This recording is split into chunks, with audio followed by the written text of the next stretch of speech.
face. Check this.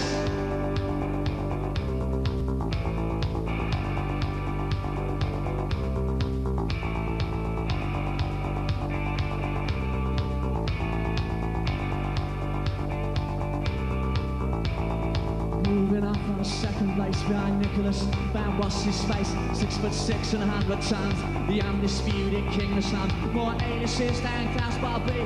Master but trebly on sea. Just about to take stage, one and only. Hold the front page, moving up now, take the place. Nicholas, bound what's his face, 6'6" and 100 tons. The undisputed king of sun. More aliases than Klaus Barbie. Master but trebly on sea. Back from Notre Dame. One and only Sheriff Batman. Those are not left hook. Now I'm losing my patience. So I call with a truck on the United Nations. Spying on houses, the has-beens in hell. Lands end to South End of Chelsea. Flats in the Belfry. Windows are jammed. Toilets ain't healthy, don't give a damn. It's chuckles and smiles. Laughs like a madman. Ladies and gents, like it, Sheriff Batman.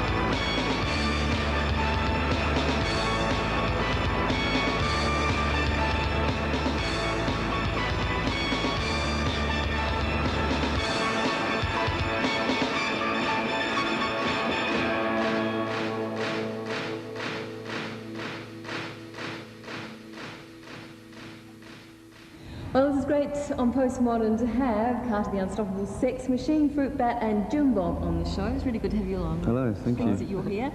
Recovered from your life on the road over the last few months. Yes, very, very tiring but very exciting. I think it's going to take some time to recover. Do you think so? Yeah. Just get it out of your system. You have to go to a health farm or something. It's always been quite important for a lot of bands, the kind of the live thing as far as the way they present and get their following going. Has that been the case for you? Have you always found live as being important to the way that people perceive Carter the Unstoppable Sex Machine? Yeah, well, I mean, when we first started off as a live band. You know, the records were something that were going to happen in the future. So yeah, I mean, we've always placed a lot of emphasis on the live stuff. Well, to experience Carter properly, you have to see it live. I mean, it's, you know, you can't just listen to the records. You'll miss something. So do you think you actually present better live as opposed to record? Well, it's a completely different experience because, you know, the records are fairly depressing. You know, well, they can be, whereas live it is a lot more fun. Well, we should take a look at some of that fun. We're going to take a look at some live performance now before we carry on with our videos on Postmodern. Oh, you got grey eyes. Oh, you got blue eyes. Oh, you got grey eyes. Oh, you got grey eyes. Oh, you got blue eyes. Oh, you got grey eyes.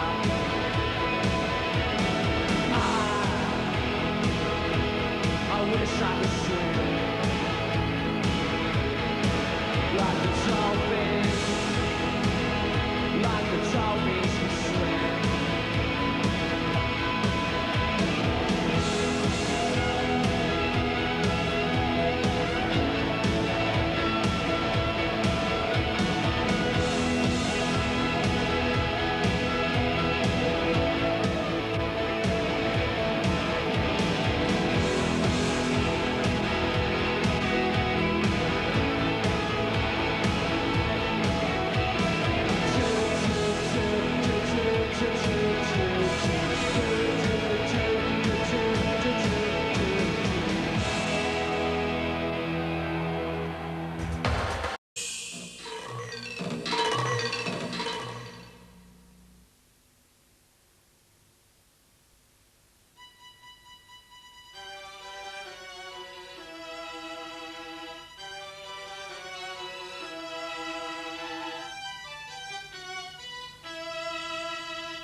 CBF, the reporter said, loved you to death after the watershed. Between the open university and closed down, you were dead. He'd wand your cockles with his magic tricks. Glasses, bottles, filter tips. John play a special number 666.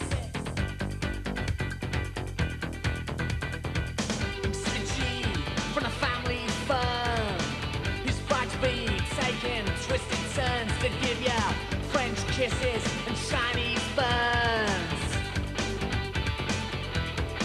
You see, she had a skin full and she couldn't stop, like a pit bull in a china shop. And all the king social workers, the gurkhas and the cops somehow couldn't love you back to life again now.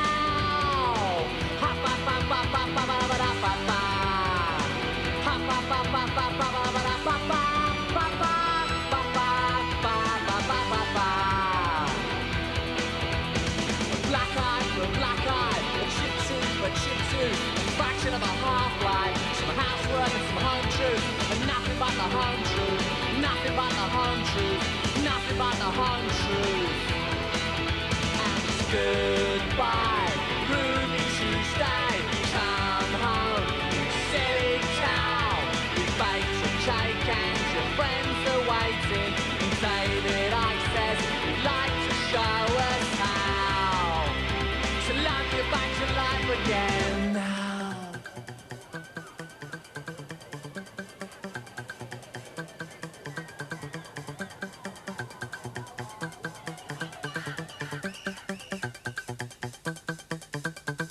Goodbye, Ruby Tuesday, come home, you silly cow. We've baked a cake and your friends are waiting. And David Icke says, goodbye, Ruby Tuesday, come home, you silly cow. We've baked a cake, your friends are waiting. And David Icke says, goodbye.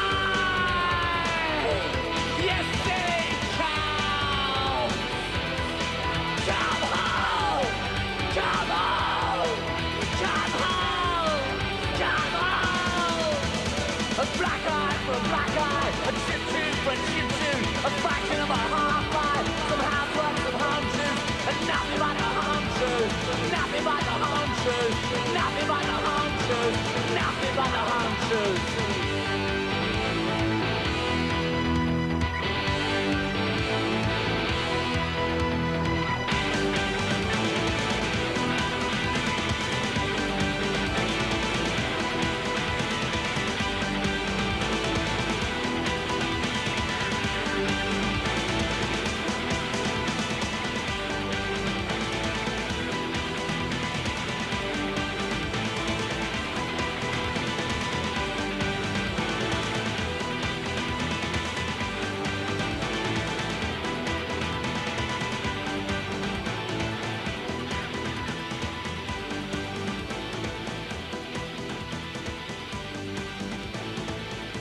You're watching MTV's Postmodern, and I'm joined by Fruit Bat and Jim Bob from Carter the Unstoppable Sex Machine. In fact, they are Carter the Unstoppable Sex Machine. We are indeed. We're going to see a video from Blur shortly on the show, and it seems to me that these guys are very much a band who have gone consciously into a British mould. They want to make specifically British music that's located here, and I think you guys are probably part of that as well, just listening to your new record. There's references to London all the way through it. Do you see a kind of a movement evolving at the moment with bands such as Suede and Blur and yourself? Yeah, I don't know about Suede, but I think, you know, it's like a reaction against the sort of oversaturation of American music. You know, I mean, a lot of it's really good, but it can become boring if it's all you ever listen to is American music. You know, it does become a bit tiresome. So sort of you see yourselves as kind of the forefathers of the battle against the grunge imperialism of this kind of seeping its way into England, maybe? Yeah, I see ourselves as the only hope against grunge, really. And Blur as well. Yeah. Oh, and Blur, of course, yeah. We'll see them in a minute. So the American guitar thing is not a good thing? Well, no, I mean, it was, you know, some of it's good, you know, but it's just, it becomes so, you know, so many bands start to sound exactly the same. And then you see, like, you know, German bands and French bands that sound exactly the same as Rage Against the Machine and that, and it's just boring. It's you know. depressing. It's nice to have a bit of identity, I think. It's quite a tradition, isn't there? I mean, you've quoted the Jam perhaps as being, you've been fans of the Jam, and that's very specifically kind of British.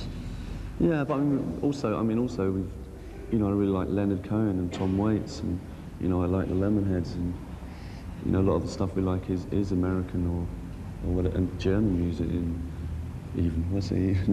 but, you know, it's just, I suppose when I was really into music, when I was young, it was the Jam and Ian Dury and Elvis Costello and things like that. And what about Blur? I know they're favourites. I think this is one of the videos you wanted to see. What do you like about them? They're just brilliant. Yeah, but they're just really exciting, and they're sort of, if we go and see them, they always give us a drink, which is really nice. It's well going, doesn't it? Yeah. Okay, we're going to take a look at Blur, but first off, a bit of Carter Live. From the black basket to the parking lot, it's a short back trip to the candy shop, with a success man to the jelly snakes, and the kids spike crack in the morning bright.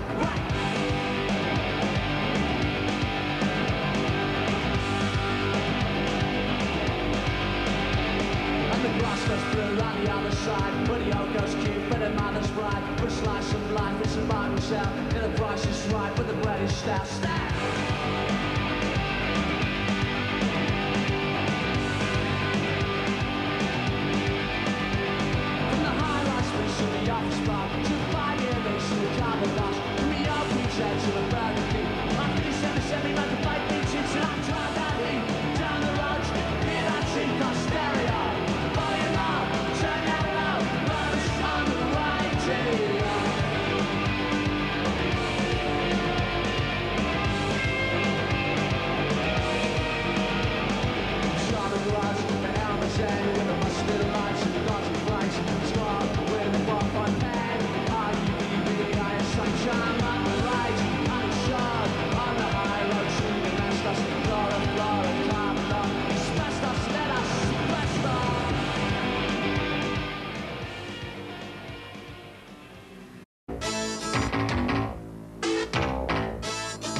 You're watching MTV's Postmodern, and I'm joined by Carter, as I'm sure you're aware if you've been watching the show so far.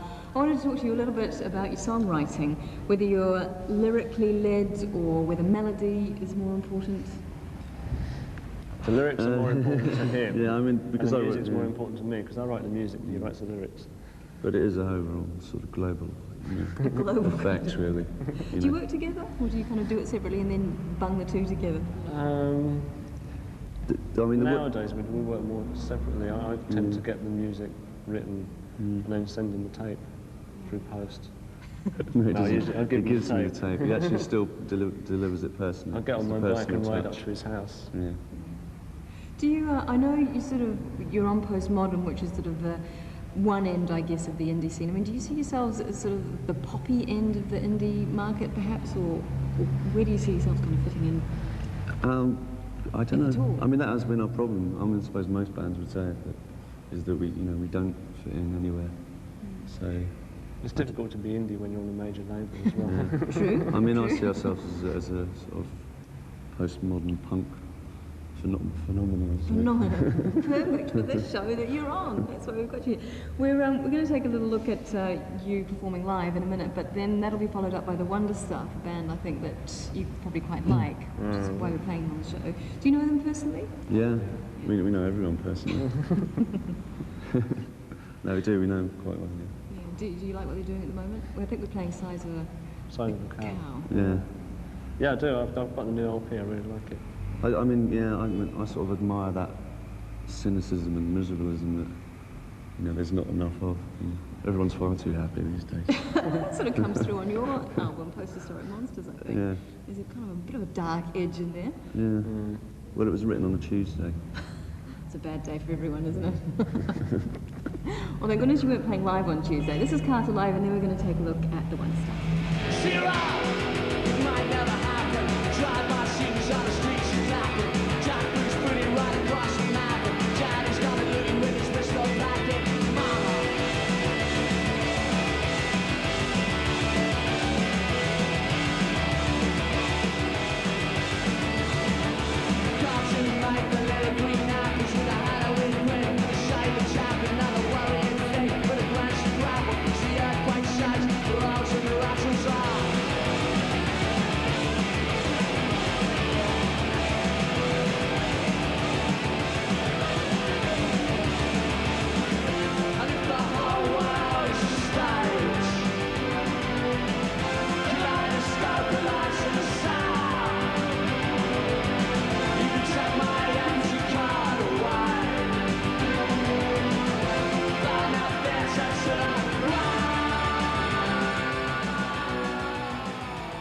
they should get away from London town, causing chaos and delay on the underground.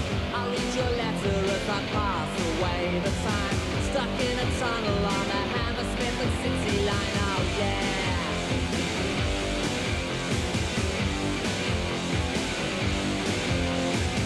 I hurried home a little bored but still alive. Unplug the phone to keep the outside world outside. I'll take some aspirin then I'll take myself to bed. You'll be gone and you'll be dead, all because I never said, lean on me, I won't fall over. I'm made of steel and stone cold sober. If you feel the need, come over. Lean on me, I won't fall over.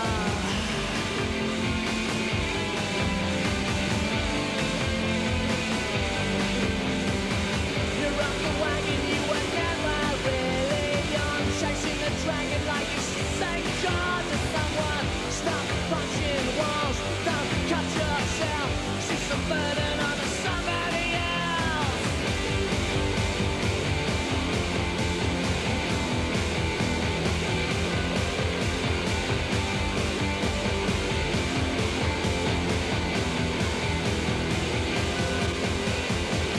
Lean on me, I won't fall over. I'm made of steel and stone cold sober. If you feel the need, come over. Lean on me, I won't fall over. I won't fall over.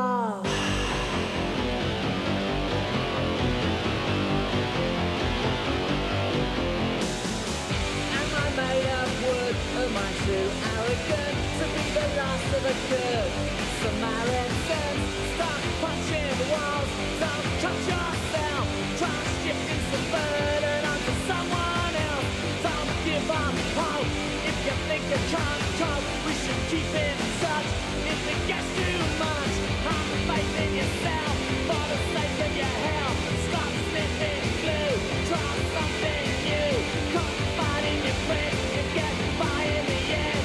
If nothing else works, have you tried the church? I didn't want to be so lonely, darling. I should have promised you a rosy garden. I told you life is sweet, stick around and enjoy it, and flush the stupid nonsense down the toilet. Lean on me, lean on me, lean on me, lean on me, lean on me, lean on me, lean on me. I won't fall over. Won't fall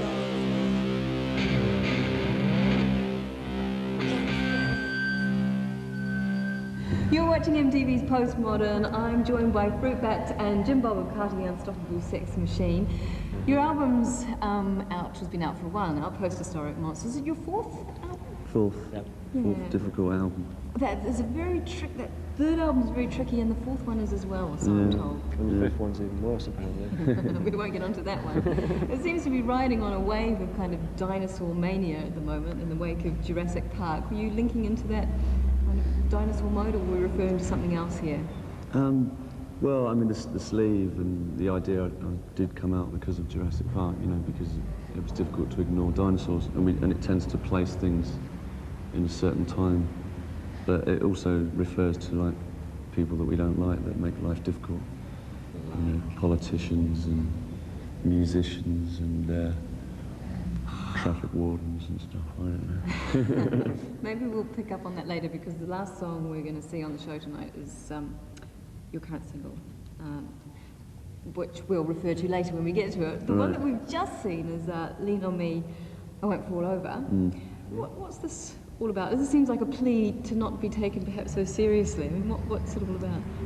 No, I mean, it's really, I think it was a fairly selfish song that I almost regret writing, you know, because it was just being honest, saying that we were having difficulty dealing with people looking to us as sort of Samaritans and people who could, you know, help them out with their problems, where we weren't really up to doing that. So it was really it just came out like that. Is it that sort of the fan thing, people putting you on a pedestal and expecting you to... Yeah, I mean, people, you know, rise to the music is incredibly important to people. Yeah. And it's, you know, frightening to say, you know, to some people it's all they've got is, you know, they like one or two bands and that's what they live for. I mean, do you get that feeling? I mean, you obviously have a very dedicated fan base. Is that where that kind of feeling comes from? Yeah, so, you know, yeah, I mean, they do think we're special, so they're special as well. You know? Well, you are special. That's why we've got you on the show. Thank you. And we're going to take another look at Carter Live before stepping into the world of William Burroughs, so stay tuned.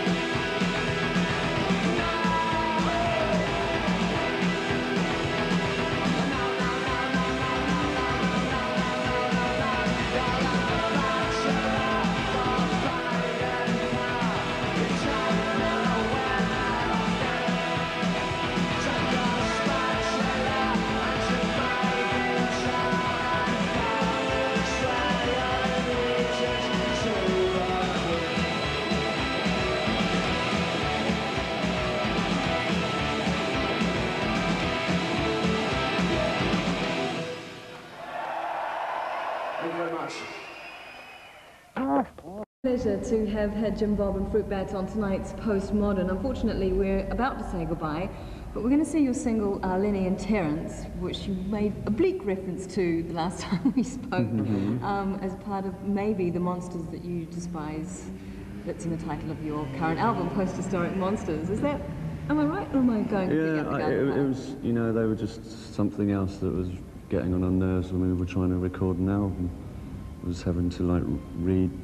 I don't know, I mean, I can't stand people who are regarded as geniuses and respected as, they're like the royal family of rock. Unless it's yourself.